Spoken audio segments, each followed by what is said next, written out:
ஈரானினுடைய முன்னாள் supreme leader Ayatollah Ali Khamenei அவர்களுடைய இறுதி நிகழ்வுகள் ஆரம்பித்திருக்கின்றன. அந்த இறுதி நிகழ்வுக்கான வாரம் இன்று ஆரம்பித்திருக்கிறது. பல்வேறு உலக நாடுகளினுடைய தலைவர்கள் கலந்து கொள்கின்றார்கள். அதேவேளையில் ஈரானினுடைய புதிய சுப்ரீம் லீடர் முஜ்தபா கமேனி கலந்து கொள்வாரா என்கிற கேள்வி எழுந்திருக்கிறது. ஜப்பானுக்கு எரிபொருளை ஏற்றுமதி செய்வதற்கான முயற்சியில் இப்பொழுது ஈரான் ஈடுபட்டிருப்பதாக இன்னும் ஒரு தகவல் ஒன்று வெளியாகி இருக்கிறது. அது குறித்தும் பார்க்க இருக்கின்றோம். கனடாவில் மிக நீளமான எரிபொருள் குழாய் ஒன்று அமைக்கப்பட இருக்கின்றது. அதன் மூலம் ஆசிய நாடுகளுக்கு எரிபொருளை இலகுவாக விநியோகிக்க முடியும் என்று சொல்லி கனேடிய அதிகாரிகள் சொல்லியிருக்கிறார்கள். அது குறித்தும் பார்க்கலாம்.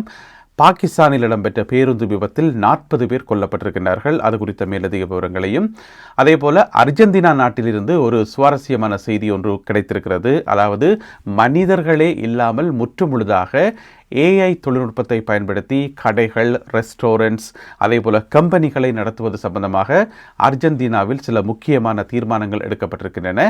அது குறித்தும் இந்த காணொலியில் பார்க்கலாம். தமிழடியான் வேர்ல்டு யூடியூப் சேனலுக்கு உங்கள் அனைவரையும் வருகவென அன்புடன் வரவேற்கின்றேன். வாருங்கள் காணொலிக்குள் புகலாம். பிப்ரவரி மாதம் 28ஆம் தேதி அமெரிக்கா மற்றும் இஸ்ரேல் ஆகிய 2 நாடுகளும் கூட்டாக நடத்திய தாக்குதலில் உயிரிழந்திருந்தார் ஈரானினுடைய முன்னாள் supreme leader Ayatollah Ali Khamenei அவர்கள்.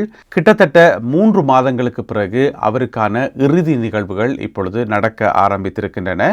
இது ஒரு வார காலமாக தொடர்ந்து நடைபெறும் என்று சொல்லப்படுகிறது. இன்று வெள்ளிக்கிழமை ஆரம்பித்து எதிர்வரும் வியாழக்கிழமை வரை தொடர்ச்சியாக நடைபெறும் என்று சொல்லியும், அதே போல ஈரானினுடைய பல்வேறு நகரங்களில் இதற்கான சிறப்பு ஏற்பாடுகள் எல்லாம் செய்யப்பட்டிருக்கின்றன. லட்சக்கணக்கான மக்கள் ஒன்று சேர்ந்து அவருக்கு இறுதி அஞ்சலியை செலுத்துவார்கள். நாடு முழுவதும் கொடிகளால் அலங்கரிக்கப்பட்டு இந்த இறுதி நிகழ்வுக்கான ஏற்பாடுகள் இப்பொழுது செய்யப்பட்டிருக்கின்றன. பெருந்தொகையான மக்கள் இதில் கலந்து கொள்வார்கள் என்று சொல்லி அவருக்காக ஏராளமான பாடல்கள் இயற்றப்பட்டு அந்த பாடல்கள் எல்லா நகரங்களிலும் எல்லா ஊர்களிலும் இசைக்கப்படுவதாக சொல்லப்படுகிறது. இது மாதிரியான அந்த இறுதி நிகழ்வு ஒரு அரச மரியாதையோடு எப்படி நடக்குமோ அதுக்கான சகல ஏற்பாடுகளும் செய்யப்பட்டிருப்பதாக சொல்லப்படுகிறது. எதிர்வரும் வியாழக்கிழமை அவருடைய உடல் நல்லடக்கம் செய்யப்படும். மஷாட் என்று சொல்லப்படுகின்ற ஒரு நகரத்தில் நல்லடக்கம் செய்யப்படும். அங்கே இருக்கக்கூடிய இமாம் ரெசா அவர்களுடைய கல்லறைக்கு அருகாமையில் தான் அயத்துல்லா அலி கமேனி அவர்களுடைய உடல் விதைக்கப்படும் என்று சொல்லப்படுகிறது. இதற்காக பல்வேறு வெளிநாடுகளினுடைய தலைவர்கள் இப்பொழுது ஈரானை நோக்கி சென்று கொண்டிருப்பதாக சொல்லப்படுகிறது. இதுவரை ஈராக், ஆர்மேனியா, பாகிஸ்தான் ஆகிய நாடுகளில் இருந்து முக்கிய அதிகாரிகள் சென்றிருக்கின்றார்கள். மிக விரைவில் இந்தியாவில் இருந்தும் அதே போன்று ஏனைய நாடுகளில் இருந்தும் உலக தலைவர்கள் கலந்து கொள்வார்கள் என்று சொல்லப்படுகிறது. உங்களுக்கு தெரியும், ஈரானில் 37 ஆண்டுகளாக ஈரானினுடைய அதி உச்ச தலைவராக இருந்தவர் அயத்துல்லா அலி கமேனி அவர்கள். இப்போ அவருக்கான இறுதி நிகழ்வுகள் நடைபெற ஏற்பாடாகி இருக்கின்றன. இதில் இருக்கக்கூடிய முக்கியமான இன்னும் ஒரு கேள்வி என்று சொன்னால், இந்த இறுதி நிகழ்வுகளில் அவருடைய மகனும் புதிய சுப்ரீம் லீடருமாகிய முஜ்தபா கமேனி அவர்கள் கலந்து கொள்வாரா என்கிற கேள்வி எல்லா ஊடகங்களையும் கேட்கப்படுது. ஏனென்று சொன்னால், முஜ்தபா கமேனி அவர்கள் புதிய சுப்ரீம் லீடராக பதவியேற்றதிலிருந்து பொது வழியில் தோன்றவே இல்லை, மக்கள் மத்தியில் வரவும் இல்லை. அவர் காயமடைந்திருப்பதாகவும் கோமாவில் இருப்பதாகவும் கூட ஊகங்கள், செய்திகள் எல்லாம் வெளியாகி இருந்தன. இன்னும் ஒரு செய்தி அவர் ரஷ்யாவுக்கு கொண்டு செல்லப்பட்டார் என்று சொல்லியும், விளாடிமிர் புட்டின் அவர்கள் சிகிச்சை எடுக்கின்ற அரச மருத்துவமனையில், அதாவது அந்த ஜனாதிபதி மாளிகையில் இருக்கக்கூடிய பிரத்யேக மருத்துவமனையில் அவர் அனுமதிக்கப்பட்டிருந்தார் என்று சொல்லியெல்லாம் நிறைய செய்திகள் வெளியாகி இருந்தன. எனவே இந்த நிகழ்ச்சியில் அவர் கலந்து கொள்வாரா இல்லையா என்று சொல்லி மிகப்பெரிய ஒரு கேள்விக்குறி இருக்கிறது. எனவே வரும் வியாழக்கிழமை தான் அதற்கான பதில் எங்களுக்கு தெரியும். எனவே பொறுத்திருந்து பார்ப்போம். ஜப்பான் நாட்டுக்கு எரிபொருளை ஏற்றுமதி செய்வதற்கான பேச்சுவார்த்தைகளை ஆரம்பித்திருக்கிறது ஈரான். உங்களுக்கு தெரியும், ஈரானுக்கு மேலே அமெரிக்காவால் பொருளாதார தடை விதிக்கப்பட்டதன் காரணமாக ஈரான் சர்வதேச நாடுகளுடன் இந்த எண்ணெய் வர்த்தகத்தில் ஈடுபட முடியாமல் இருந்தது. இருந்தாலும் கூட சீனா போன்ற நாடுகள் ஈரானிடமிருந்து தொடர்ச்சியாக எண்ணெய் வாங்கி கொண்டிருந்தார்கள். அதாவது அமெரிக்காவினுடைய தடையை மீறி எண்ணெய் வாங்கி கொண்டிருந்தார்கள் என்று சொல்லப்பட்டது. இப்போ பார்த்தீங்கன்னு சொன்னால் அந்த தடை நீக்கப்பட்டிருக்கிறது. எனவே ஈரான் எந்த நாட்டுக்கு வேணுமென்றாலும் இனி எரிபொருளை விற்பனை செய்ய முடியும். எனவே ஜப்பானுடன் முதல் கட்டமாக பேச்சுவார்த்தைகள் ஆரம்பிக்கப்பட்டிருக்கின்றன. ஜப்பானுக்கு அந்த டீல் ஓகே ஆகமாக இருந்தால் அது ஈரானுக்கு ஒரு மிகப்பெரிய ஒரு லாபமாக இருக்கும். ஏன்னு சொன்னால் ஜப்பான் பெற்றும் அளவிலான எரிபொருளை கொள்வனவு செய்வார்கள். எனவே அந்த டீல் மிக விரைவில் கைச்சாத்திடப்படும் என்று சொல்லி எதிர்பார்க்கப்பட்டுள்ளது. பாகிஸ்தானில் இன்று வெள்ளிக்கிழமை காலை வேளையில் இடம்பெற்ற பேருந்து விபத்து காரணமாக 40 பேர் கொல்லப்பட்டிருக்கின்றார்கள்.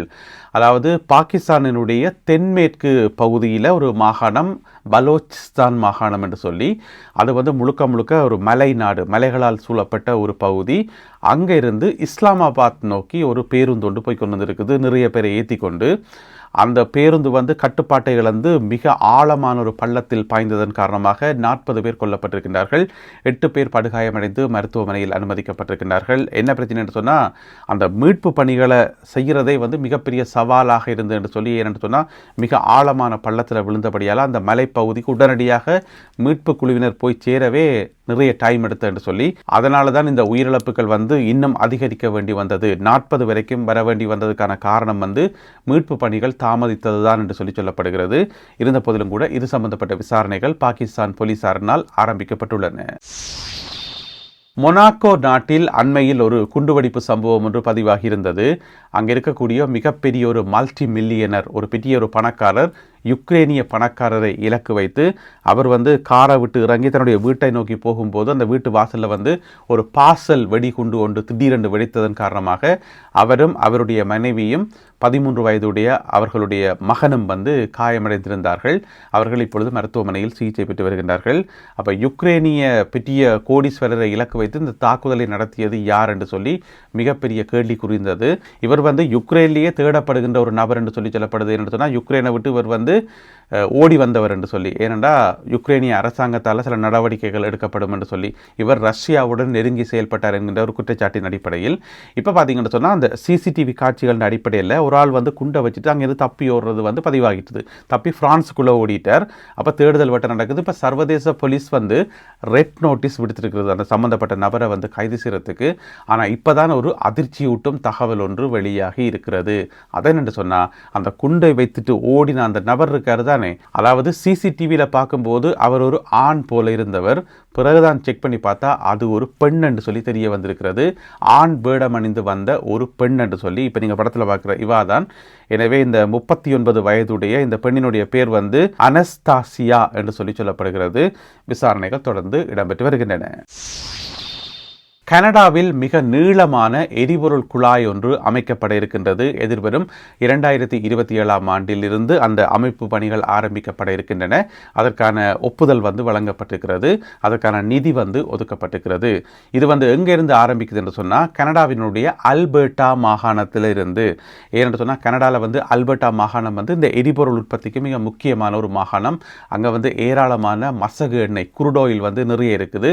எனவே அங்கே உற்பத்தி செய்யப்படுற எரிபொருளை இலகுவாக ஏனைய நாடுகளுக்கு அனுப்புறதுக்கு, அதாவது ஆசிய நாடுகளுக்கு அனுப்புறதுக்கு மிக முக்கியமாக ஒரு நீண்ட ஒரு குழாய் ஒன்று தேவை. ஏன்னு சொன்னால், கனடா உங்களுக்கு தெரிஞ்ச இந்த பெரிய தேசம் என்று சொல்லி, எனவே தரை வழியாக எரிபொருள் எல்லாம் கொண்டு போகிறது சாத்தியமே இல்லை. எனவே குழாய்களால் அனுப்பினா அது ஈஸியாக இருக்கும் என்று சொல்லி, அப்போ இந்த நீளமான குழாய் எங்கே வரைக்கும் போகுதுன்னு சொன்னால், வான்கூவர் நகரம் வரைக்கும் போகுது. அதாவது பசிபிக் கடல் எல்லை வரைக்கும் அந்த குழாய் போகும். அப்போ அந்த குழாய் கூடாக இலகுவாக எரிபொருளை கடத்த முடியும். அதன் மூலம் கனடாவினுடைய எரிபொருள் உற்பத்தியை அதிகரிக்க முடியும். 1,40,000 பேருக்கு வேலை வாய்ப்புகளை வழங்க முடியும். இப்படியான பல காரணங்களை முன்வைத்து இந்த நீளமான குழாய் அமைக்கின்ற முயற்சி இப்பொழுது ஆரம்பிக்கப்பட இருக்கிறது. இந்த குழாய் அமைச்சு முடிச்ச பிறகு ஒரு நாளைக்கு 10 லட்சம் பேரல் குரூட் ஆயில் இந்த குழாய்களால் அனுப்பப்படும் என்று சொல்லப்படுகிறது. ஆசிய நாடுகளை இலக்கு வைத்துத்தான் இந்த குழாய் அமைக்கும் திட்டத்தை கனடா முன்னெடுத்திருப்பதாக தகவல்கள் வெளியாகியுள்ளன. அர்ஜென்டினா ஜனாதிபதி ஒரு முக்கியமான திட்டத்தை அறிவித்திருக்கிறார். அது என்ன திட்டம் என்று சொன்னால், மனிதர்களே இல்லாமல், எந்த ஒரு மனித வேலையாட்களும் இல்லாமல் கம்பெனிகளை நடத்துறது, எல்லா விதமான கம்பெனிகளையும் ஏஐ தொழில்நுட்பம் மூலம் நடத்துறது சம்பந்தமாக ஒரு முன்னோடி திட்டம் ஒன்றை கொண்டு வரப்போகின்றார்களாம்.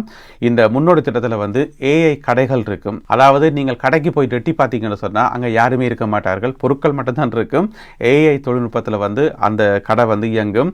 ஏதாவது ஒரு பொருளை தூக்கி பொக்கெட்டுக்கு வைக்கலாமான்னு சொல்லி அப்படிலாம் இல்லை, உடனே அலாம் அடிக்கும். கடைகள் மட்டுமில்லாமல் ஆன்லைன் பிஸ்னஸ் அப்படி கொண்டு வரத்துக்கும், அதே போல் ஃபினான்சியல் சர்வீஸ், நிதியியல் சேவைகள், மற்றது வங்கி சேவைகள் என்று சொல்லி ஒரு ஏஐ நகரம் மாதிரி உருவாக்கி அங்கே மனிதர்களே இருக்க மாட்டோம்னா முழுக்க ஏஐ தொழில்நுட்பத்தில் வந்து ஒரு பிராந்தியத்தையே இயக்கிறதுக்கு ஒரு பெரிய வர்த்தக சாம்ராஜ்யத்தை உருவாக்குறதுக்கு இப்பொழுது அர்ஜென்டினா நாடு வந்து திட்டமிட்டு வருகிறது என்று சொல்லி இந்த திட்டத்தை முன்வைத்திருக்கிறார் அர்ஜென்டினாவினுடைய ஜனாதிபதி. இதுக்கு வந்து நிறைய வரவேற்புகள் ஒரு பக்கம் கிடைச்சாலும் எதிர்ப்புகளும் இருக்கின்றன. எதிர்ப்புகள் என்று சொன்னால் இப்போ சும்மாவே ஆட்களுக்கு வேலை வெட்டி இல்லாமல் இந்த உலகத்தில் நிறைய பேருக்கு வேலை வாய்ப்பு இல்லாமலே பெரிய பிரச்சனையாக இருக்குது. அப்படி இருக்கும்போது முழுக்க ஏஐட்ட தூக்கி கொடுத்தா இதுலையும் வேலை இல்லைன்னு சொன்னால் அப்புறம் எங்கே தான் வேலைக்கு போகிறது? அப்படி ஒரு பிரச்சனை இருக்குது தானே. அது முதலாவது எதிர்ப்புக்கு காரணம். ரெண்டாவது வந்து என்னதான் ஏஐயாக இருந்தாலும் என்னதான் ரோபோவாக இருந்தாலும் அங்கேயும் தவறுகள் நடக்கும். அப்படியான தவறுகள் நடக்கின்ற போது என்ன நடக்கும்? இப்போ சாதாரணமாக நீங்கள் ஒரு கடைக்கு போகிறீங்க, அந்த கடையில் வந்து ஒரு பிழை நடக்குது. அப்போ அந்த கடைக்கார முதலாளிக்கு எதிராக ஒரு வழக்கு போடலாம், அவரை வந்து போலீஸ் கைது செய்யும்னு வைங்களேன். இப்போ ஏஐ கடைக்கு போகிறீங்க, அங்கே ஒரு பிழை நடக்குது, ஒரு மிஸ்டேக் நடக்குது, உங்களோட மிச்ச காசு திரும்ப வரையில், இந்த மாதிரி ஒரு பிரச்சனை வைங்களேன். யார்கிட்ட போய் முறைப்பாடு செய்கிறது, யாருக்கு எதிராக முறைப்பாடு செய்கிறன்ற ஒரு கேள்வி இருக்குது தானே. யாரை கைது செய்து கொண்ட ஜெயிலுக்கு போகிறன்ற ஒரு பிரச்சனை இருக்குது தானே. இந்த மாதிரி ப்ராக்டிக்கலாக வந்து நிறைய பிரச்சனைகள் இருக்குது, அதெல்லாம் சுட்டி காட்டப்பட்டிருக்குது இப்படிலாம் இருக்குன்னு சொல்லி. எனவே அர்ஜென்டினா ஜனாதிபதி என்ன முடிவெடுக்க போகிறார் என்பதை பொறுத்திருந்து பார்க்கணும். இருந்தாலும் மனிதர்களுக்கு வேலை வாய்ப்புகள் இல்லாமல் போறது வந்து ஏற்றுக்கொள்ளக்கூடியது அல்ல. இந்த காணொலியில் பகிர்ந்து கொள்ளப்பட்ட இந்த செய்திகள் தகவல்கள் தொடர்பான உங்களுடைய கருத்துக்களை மறக்காமல் கீழே எழுதுங்கள். மீண்டும் சந்திப்போம் உறவுகளே. நன்றி, வணக்கம்.